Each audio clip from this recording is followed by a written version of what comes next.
want to see the studio?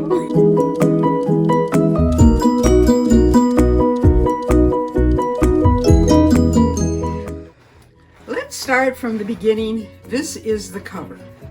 When I did this painting, which has been quite a while ago, the idea was to show the arch. Well, the arch wasn't quite as important as Soulard Market, but what happened is that I have this sky. It wasn't blue enough for background for the cover, so I had to redo the cover, which is very easy to do on digital.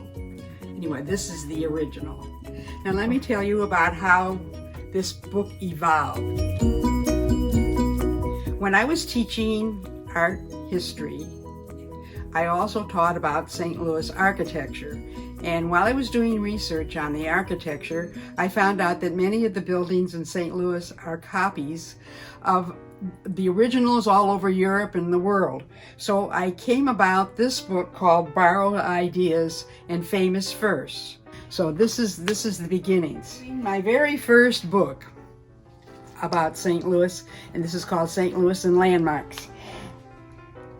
And the cover of this is Market Street.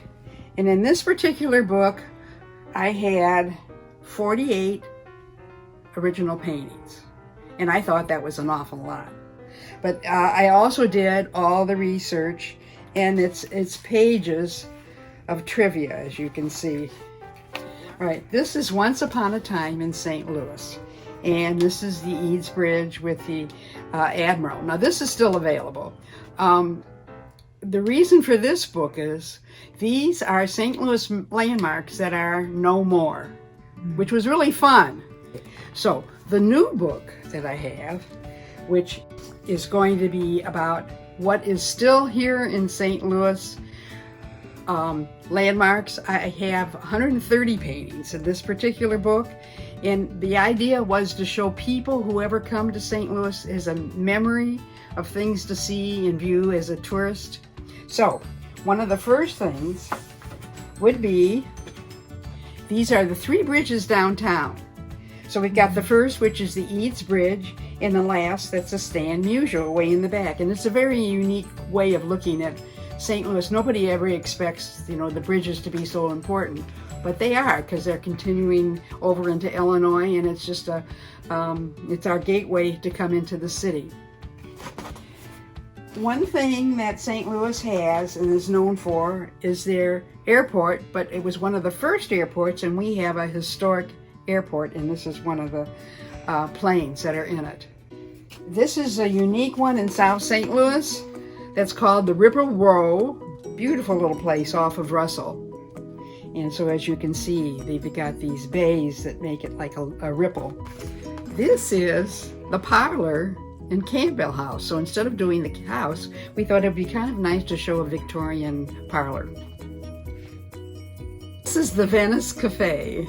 So I'm showing you pictures that really aren't buildings, and this is so much fun. If anybody goes there, there's you could call it's eye candy. You can't miss seeing something every turn that you look. This is the carousel out at Faust Park next to the Butterfly House. This carousel at once used to be down at the Union Station, and now it's permanently there. This is inside the fountain on Locust, and this happens to be my husband sitting here.